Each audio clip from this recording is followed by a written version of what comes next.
Hola, nos encontramos en un nuevo canal y en esta oportunidad el video corresponde a lo que es el examen final del espacio curricular Literatura Latinoamericana 2. Mi nombre es Carla Rever y soy alumna del Profesorado de Lengua y Literatura. La finalidad de esta presentación es abordar el concepto de transculturación narrativa a partir del planteo del crítico literario Ángel Rama, ejemplificando con las obras literarias Guasipungo de Jorge Icaza y Los ríos profundos de José María Arguedas. De esta manera, y adentrándonos en la exposición propiamente dicha, podemos afirmar que, sobre la base de los aportes realizados por Fernando Ortiz en el campo de la antropología latinoamericana, Rama se preocupa por cómo son los procesos de cambio en la narrativa del siglo XX. Este cambio es comprendido como la transculturación de la novela, es decir, que se presenta como un cambio frente a aquellos textos que son escritos por medio de técnicas de composición heredadas, que son propias de la novela burguesa, del realismo decimonónico europeo. El planteo de Rama surge a raíz de la pregunta acerca de si América Latina se independiza de Europa con respecto a lo literario y cuándo lo hace. Entonces, desde el siglo XIX, los autores cuestionan y reflexionan sobre la originalidad, la representatividad y sobre la identidad de las culturas de América Latina. A raíz de estos interrogantes y de la idea de querer independizarse de una cultura impuesta, la búsqueda de la originalidad en las letras se basa en diferentes aspectos. Sin embargo, Rama establece que se logra la originalidad cuando se obtiene el proceso de transculturación, es decir, el proceso por medio del cual la escritura pasa de los modelos europeos a lo que es un nuevo contexto sociocultural propio de Latinoamérica. Entonces, lo primero que se produce ante la llegada de las vanguardias, o sea, ante la llegada de lo nuevo, es un movimiento de aculturación, lo que quiere decir sin cultura. Dicho de otro modo, lo primero que se produce frente a lo que proviene de afuera es la resistencia al cambio, que con el tiempo se percibe como una muerte cultural. Por eso, ante las posibilidades de dicha pérdida, lo que los escritores hacen es realizar un proceso de selección de eso que proviene de afuera, con el objetivo de poder seguir siendo originales. Deciden revisar lo que es propio y resignificar nuevas estrategias, y en ese proceso se produce una endoculturación, es decir, un mirar hacia adentro, debido a que rechazan lo nuevo y se meten adentro de su propia cultura, aspecto que los lleva a darse cuenta que dentro del sustrato indígena hay cuestiones vanguardistas como es lo mítico.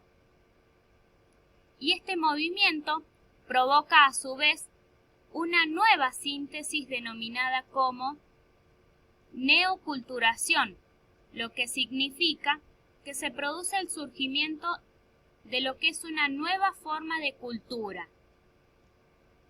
De esta manera, Rama explica que el proceso de transculturación en la narrativa latinoamericana lo podemos analizar sobre la base de tres categorías estéticas, tales como el lenguaje, la estructura y la cosmovisión, que forman parte de una obra literaria. Estos tres aspectos representan los distintos niveles en las operaciones transculturadoras.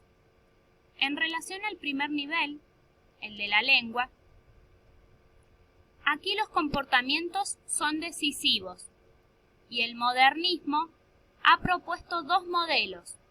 Por un lado, uno de reconstrucción de lo que es la lengua española y por el otro, uno que fija una lengua por medio de una reconversión culta de las formas sintácticas de lo que es el español americano. Por lo tanto, y como pueden observar en la pantalla, en este nivel atendemos a cómo hablan los personajes y cómo lo hace el narrador. Con respecto al segundo nivel, el de la estructura, aquí también hay una búsqueda de mecanismos literarios que son propios, ya que vemos que se recuperan las estructuras de la narración oral y popular.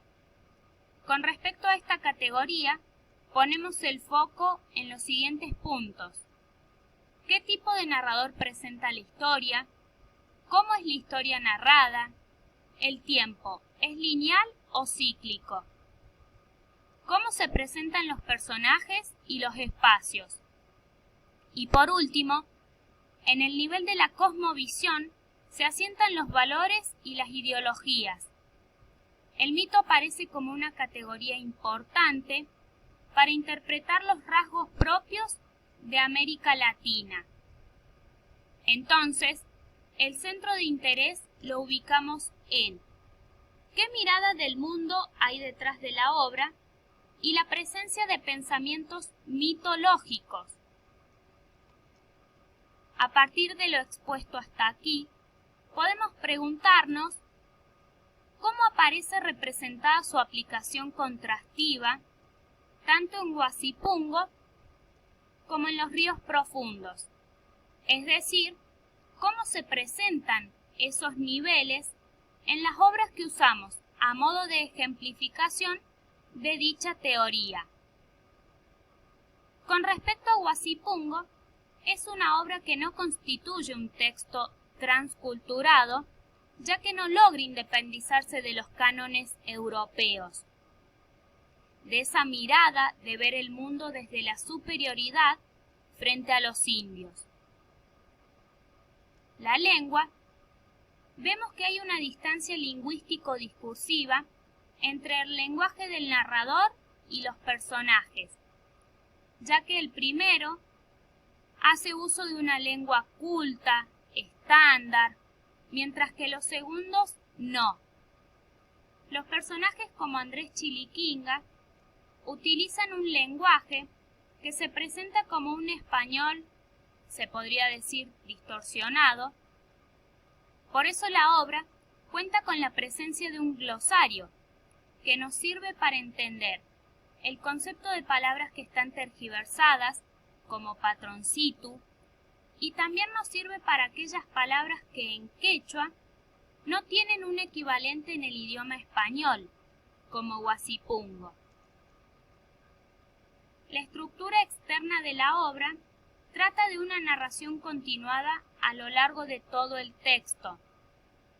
La estructura interna es lineal, ya que se piensa a la historia como un continuo, pero cuando cambia la narración de un personaje a otro, aparece un vacío semántico que le permite al lector conocer no solo que cambiará la perspectiva de la narración, sino también indican un cambio de escenario.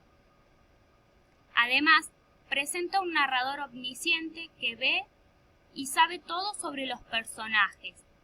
Posee una focalización variada, el tiempo es lineal, ya que se narran las etapas tal cual van sucediendo.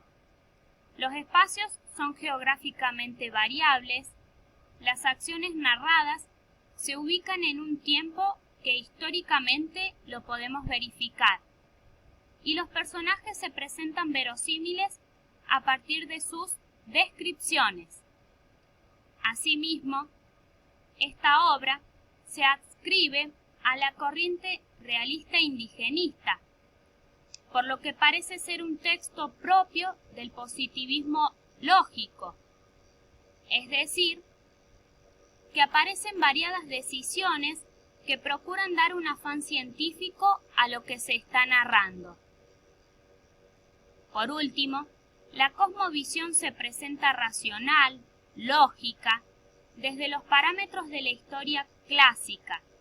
Se observa un intento de representar los conflictos sociales entre oprimidos y opresores. Esta novela presenta la denuncia de lo que es la explotación indígena desde una actitud política ideológica del letrado burgués. En contraposición, Los ríos profundos se presenta como el texto que produce un quiebre con la escritura europea y que hace ingresar formas propias de América, como es lo mítico. En cuanto al lenguaje, vemos que no hay una distancia entre el lenguaje del narrador y el de los personajes, y esto se debe a que la obra está narrada en primera persona, por lo que ambos se ubican en un mismo plano. Esto se da así, excepto en los fragmentos en los que la obra está contada por un narrador en tercera persona, que sí se distancia del lenguaje de los personajes porque explica cuestiones propias de lo que es la cultura quechua. Además, en esta novela vemos un punto de suma importancia, como es el hecho de que Arguedas hace ingresar la voz del indio sin impostaciones y sin valoraciones peyorativas. En relación a la estructura externa, esta obra se divide en 11 capítulos, cada uno de los cuales posee un título y una variada extensión. En cuanto a la estructura interna, podemos decir que, si bien la obra tiene un hilo cronológico, no mantiene una unión fuerte entre los capítulos. Aquí aparecen dos narradores, uno homodiegético, que está representado por medio de Ernesto, el protagonista, quien narra su propia historia, y otro cognoscitivo, que lo que hace este narrador es cubrir los espacios que deja el anterior narrador. El tiempo aporta verosimilitud. El espacio aparece como geográficamente comprobable del Perú, ya que a Arguedas le aporta un fuerte carácter autobiográfico, y los personajes son presentados a partir de las problemáticas que atraviesa Perú a mediados del siglo XIX. Finalmente, en el nivel de la cosmovisión, prima una cosmovisión andina que entiende la conjunción del hombre con el cosmos, y de ahí la importancia que Ernesto le atribuye a la naturaleza. Además, la obra está surcada por una visión más europea, de lucha de clases y de la necesidad de alzamiento de los oprimidos en contra del poder opresor.